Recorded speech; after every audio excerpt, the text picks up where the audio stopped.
दिवाली पर सुबह सुबह पटाखे जलाने वाली दो जेठानी। आओ आओ देवरानी जी, इस घर में तुम्हारा स्वागत है। भगवान की कृपा से इस साल हमारा परिवार पूरा हो गया। इस बार हम तीनों देवरानी जेठानी एक साथ दिवाली मनाएंगे। बहू, वो सब तो ठीक है, पर मैं तुम दोनों को पहले ही सख्त हिदायत दे रही हूँ। अगर इस बार तुमने पटाखे जलाए गली वालों से मुझे कोई बात सुनने को मिली तो तुम दोनों की खैर नहीं। और छोटी बहू, तुम दोनों को अपनी जेठानी की संगति में बिल्कुल नहीं आना। ये दोनों बड़ी तो हो गई हैं पर दिमाग से आज भी बच्ची ही हैं। माँ जी, आप चिंता मत करो, मैं अपनी जेठानी की तरह पटाखे नहीं जलाऊंगी, क्योंकि मुझे पटाखों से डर लगता है। घर आते ही आशा अपनी छोटी बहू लक्ष्मी को उनकी जेठानियों से सावधान रहने के लिए कहती है।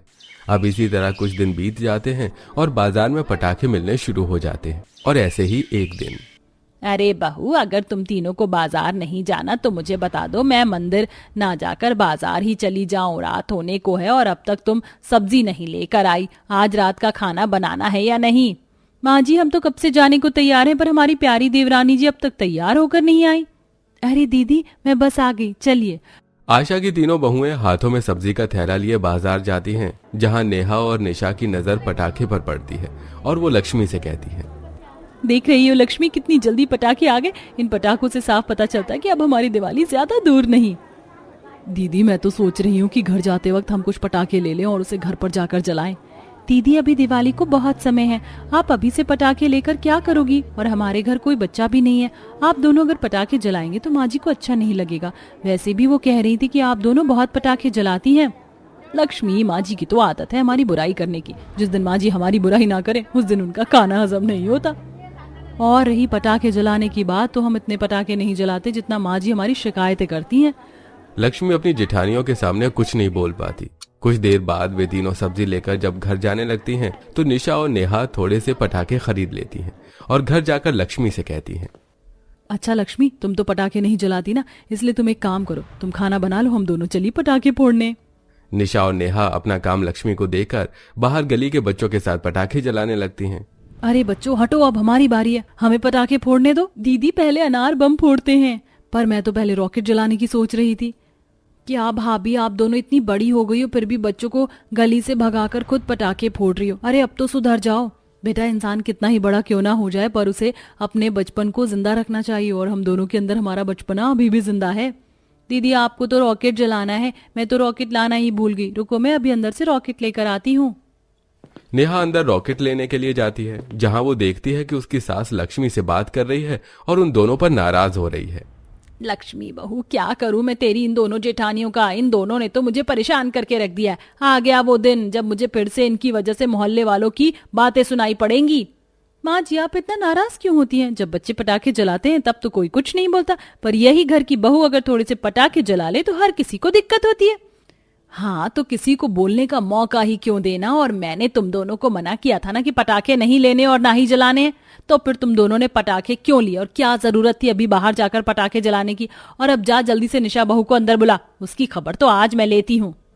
जब आशा को पता चलता है कि निशा और नेहा हर बार की तरह फिर से बाहर पटाखे जला रही हैं, तो आशा अपनी दोनों बहू को रोकने के लिए खुद बाहर जाती है और उनके सारे पटाखे लेकर पानी से भरी बाल्टी में डुबो देती है। ये देखकर निशा और नेहा का मुंह बन जाता है और वो दोनों अपनी सास की शिकायत अपनी देवरानी से करने लगती हैं। देख रही हो लक्ष्मी, तुम ऐसी हैं हमारी सास, इसीलिए कह रही हूँ तेज तर्रार बन के रहो, वरना माँ जी तुम्हारे मन की भी कुछ नहीं करने देंगी। दीदी, माँ जी ने सही कहा, मुझे भी पटाखे जलाना बिल्कुल पसंद नहीं है। मुझे तो बहुत डर लगता है पटाखों से। कई बार तो इन पटाखों की आवाज़ की वजह से मेरी सांसें ही अटक जाती हैं। वैसे भी मुझे अस्थमा की बीमारी है, इसलिए मैं इन पटाखों से दूर रहती हूँ। और मैं तो आपसे भी यही कहूँगी कि आप दोनों भी पटाखे से दूर रहो। इस घर में एक सास कम थी क्या, जो तुम भी सास की भूमिका निभा रही हो? लक्ष्मी को आशा का साथ देता देख निशा और नेहा का मुंह बन जाता है।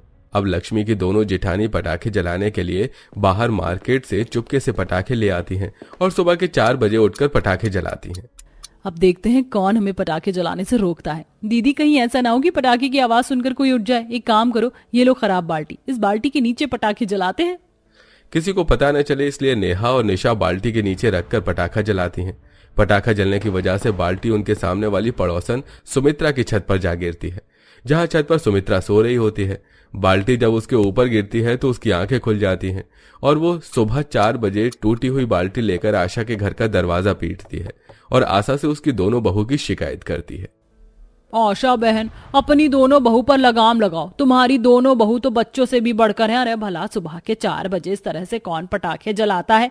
ये दोनों ना खुद सोती हैं और ना हमें सोने देती। ये देखो बाल्टी, तुम्हें आवाज ना सुनाई दे इसलिए इन दोनों ने पटाखे के ऊपर ये बाल्टी रखी थी। निशा बहू, नेहा बहू, दोनों नीचे आओ।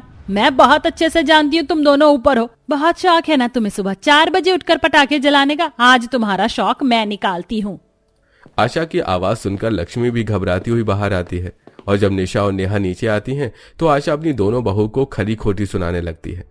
और फिर आशा की दोनों बहू अपनी हरकतों से बाज फिर भी नहीं आती और देखते ही देखते दिवाली का दिन आ जाता है।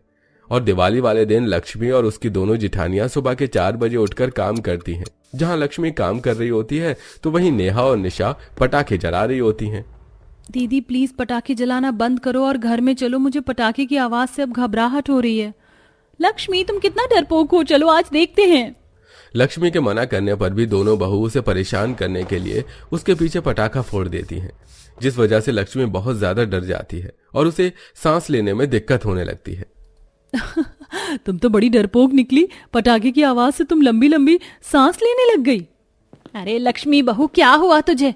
अरे तुम दोनों यहाँ खड़ी होकर हंस रही हो। जाओ जल्दी से जाकर लक्ष्मी बहू का पंप लेकर आओ, उसे सांस लेने में दिक्कत आ रही है।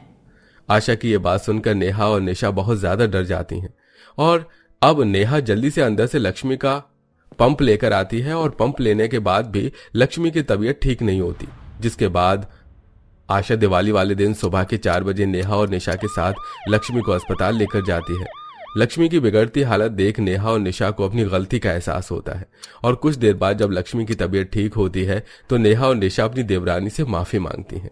लक्ष्मी हमें माफ कर दो। तुम्हारे मना करने के बाद भी हमने तुम्हारी बात नहीं मानी। हमें पता था कि तुम्हें सांस लेने में दिक्कत है, पर फिर भी तुम्हें डराने के लिए हमने तुम्हारे पीछे बिना तुम्हें बताए पटाखा फोड़ दिया। दीदी माना कि आप दोनों को पटाखे फोड़ना बहुत पसंद है, पर आज दिवाली का दिन है और आज भी आप सुबह 4 बजे उठकर ऐसे पटाखे फोड़ रही हैं जैसे कि रात हो चुकी है। पर मुझे खुशी है कि आप दोनों को एहसास हो गया कि आप दोनों ने कितनी बड़ी गलती की है। बहू, मुझे तो नहीं लगता तुम दोनों को अपनी गलती का सच में एहसास हुआ है, इसलिए अगर अब तुमने फिर कभी ऐसी हरकत की तो मैं तुम्हें सुबह के 4 बजे पटाखे फोड़ने का मौका नहीं दूंगी, बल्कि घर से निकाल दूंगी। नहीं माँ जी, हमें समझ आ गया है कि पटाखा फोड़ना कितना हार्मफुल है। ना इससे सिर्फ पॉल्यूशन होता है, बल्कि हमारा पटाखा फोड़ने से कई बार बड़े बूढ़े बच्चों को भी परेशानी होती है। इसलिए आज दिवाली वाले दिन हम दोनों पटाखे नहीं जलाएंगे। निशा और नेहा को अपनी गलती का एहसास हो जाता है, जिसके बाद पूरा परिवार घर जाता है और आशा अपने पूरे परिवार के साथ अपने घर को सजाती है और माता लक्ष्मी गणेश जी की पूजा करती है। तो वहीं गली के सारे बच्चे पटाखे फोड़कर दिवाली मना रहे होते हैं। पर पहली बार ऐसा होता है कि लक्ष्मी की वजह से निशा और नेहा पटाखे नहीं जलाती और मोहल्ले में मिठाई बांटकर दिवाली मनाती हैं। कहानी देखने वाले दर्शकों, वैसे आपको कौन सा पटाखा फोड़ने में सबसे ज्यादा मजा आता है? मेरा तो अनार बम फेवरेट है और आपका क्या है? कमेंट में बताना बिल्कुल मत भूलिए।